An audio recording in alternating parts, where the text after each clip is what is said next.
Kita lanjutkan untuk soal yang berikutnya dari UM-UGM. Lumut kera dapat berperan sebagai organisme perintis pada lahan tandus sebab lumut kera dapat melepaskan fragmen talusnya dalam proses pembentukan tanah. Nah, untuk lumut kera ini berbeda ya pengertiannya dengan lumut bryophyta ya. Nah, ini dia tidak sama dengan lumut pada bryophyta. Nah, kenapa demikian? Karena kalau kita lihat strukturnya, pada lumut kera ini adalah bentuk simbiosis ya. Nah, jadi dia itu melainkan bentuk simbiosis. Dari apa? Dari dua organisme. Yang pertama ada alga dan yang kedua itu ada jamur. Nah, untuk alganya ini yang kita kenal sebagai istilah phycobion atau fotobion. Nah, kenapa kok dia dikenal sebagai fotobion? Karena tentunya dia bisa melakukan proses fotosintesis ya. Nah, kalau jamur ini baru yang kita kenal sebagai istilah mikobion. Nah, biasanya untuk jamur yang membentuk suatu simbiosis lumut kera, ini adalah kelompok dari divisi Ascomycota umumnya, tapi juga beberapa ada yang dari Basidiomycota, tapi itu jarang-jarang kita ketahui ya, seperti itu. Nah, untuk kelompok lumut kera dalam memperoleh nutrisi atau unsur hara dan air ini dari mana? Jadi untuk lumut kera ini dalam memperoleh air dan unsur hara ternyata ini langsung dari udara ya. Berarti kehidupan dari lumut kera ini tidak bergantung dari struktur tanahnya, entah mau tanah yang tandus, tanah yang subur, tanah keras itu nggak masalah. Yang penting adalah untuk udaranya ini harus bersih gitu ya. Jadi udaranya ini harus bersih atau dalam kurung tidak tercemar seperti itu ya. Nah, karena di sini dia untuk kebutuhannya langsung dari udara bukan dari tanah, maka pada lumut kera ini sering dijadikan sebagai organisme perintis ya. Organisme perintis apabila di situ terjadi kerusakan pada suatu ekosistem. Misalkan ada lahan kosong hasil dari adanya gunung berapi gitu ya. Sehingga banyak pada lahan tersebut vegetasi tumbuhannya hilang. Nah, itu nanti untuk memulai kehidupan yang baru atau timbulnya vegetasi baru itu akan diawali dengan adanya lumut kera seperti itu. Nah, sekarang bagaimana sih untuk gambarnya? Nah, gambarannya seperti ini. Ini adalah gambaran dari struktur lumut kera ya. Kalau kita perhatikan di situ ada yang berupa fungi ya. Nah, ini ada bagian fungi atau hifa fungi. Kemudian di sini ada bagian alganya. Nah, fungi pada struktur di situ dia akan berperan sebagai penyaring ya. Nah, ini untuk menyaring air ya. Menyaring air beserta nutrien dari udara. Nah, alga di situ ini nantinya akan berperan untuk memanfaatkan ya, memanfaatkan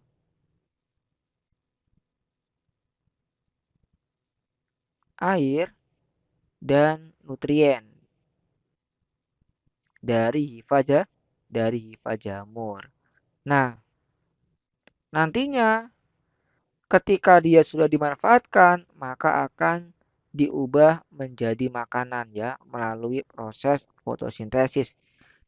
Nah, makanan ini sebagian akan digunakan bagi alga dan sebagian juga akan digunakan sebagai jamur. Nah, jadi ini ada suatu interaksi timbal balik ya. Dan kalau misalnya nih, apabila pada bagian ini dia mati ya, nah ketika dia nanti mati, maka untuk bagian dari lichen itu akan berubah menjadi humus ya. Nah, humus ini nantinya akan menyebabkan tanah menjadi lebih subur. Ketika dia udah subur, barulah vegetasi tumbuhan akan tercipta.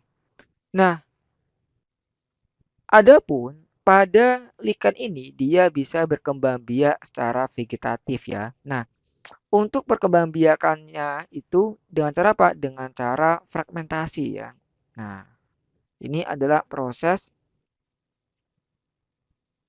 fragmentasi membentuk soredia.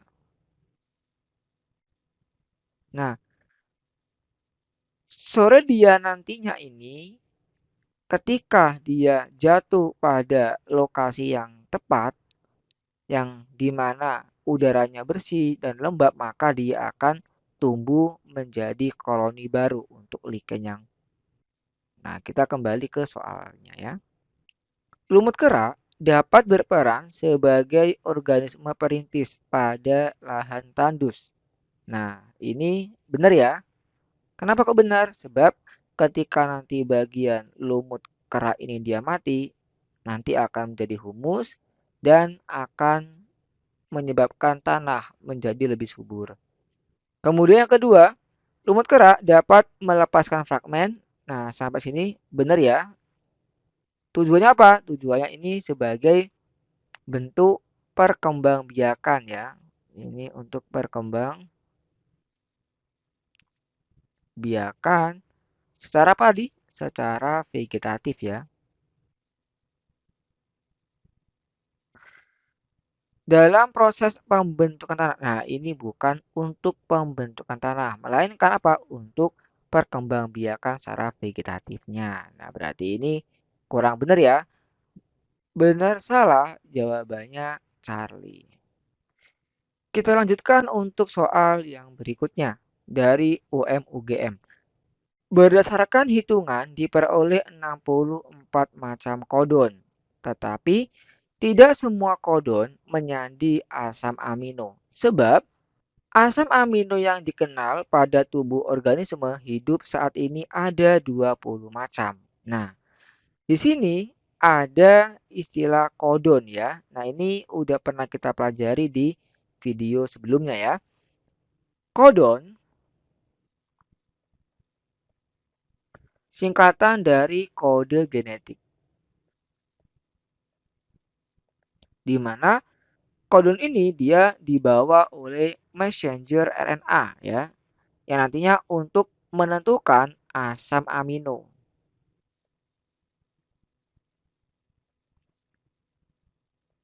Pada saat apa? Pada saat proses sintesis protein yang ada di ribosom ya atau translasi gitu ya. Nah, untuk kodon itu terdiri atas berapa bahasa? Kodon terdiri atas 4 macam bahasa ya, yaitu ada adenin, A besar ya, urasil, guanin, dan sitosin.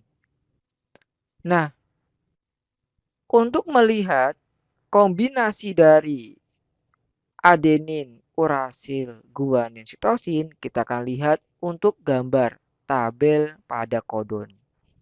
Nah, ini adalah gambaran dari kombinasi untuk 4 macam dari basa nukleotida ya. Nah, yang pertama pada bagian kiri ini ada untuk basa pertama ya.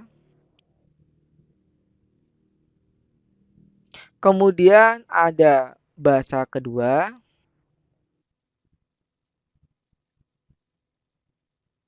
dan ada basa yang ketiga sebelah kanan.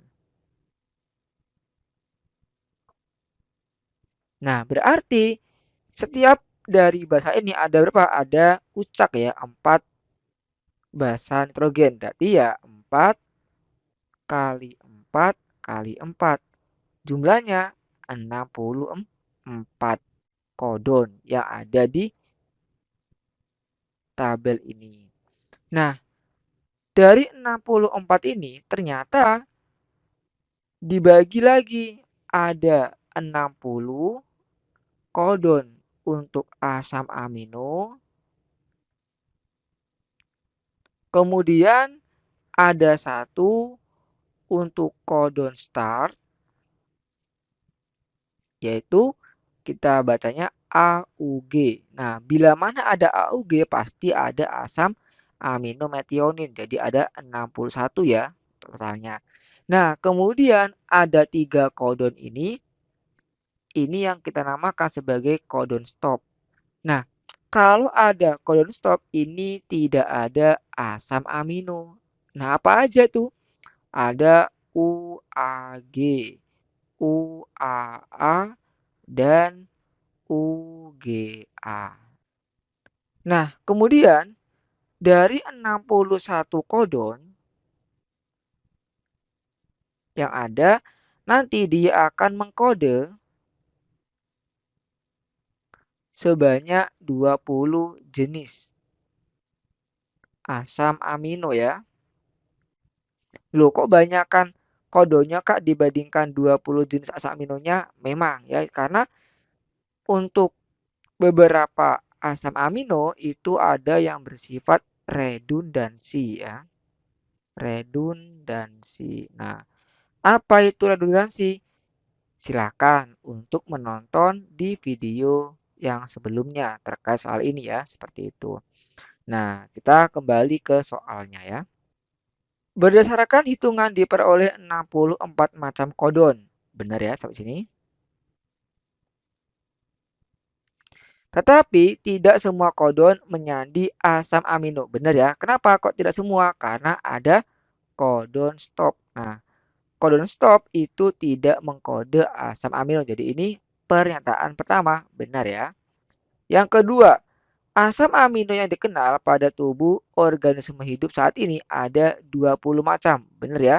Ada 10 jenis asam amino esensial dan ada 10 jenis asam amino non esensial. Nah, untuk sebabnya apakah berhubungan? Kita lihat. Yang pertama itu membahas tentang kombinasi 4 basa pada tabel kodon. Yang kedua itu membahas tentang macam-macam asam amino. Berarti ini tidak ada hubungannya ya. Nah, benar-benar tidak berhubungan, maka jawabannya adalah yang B.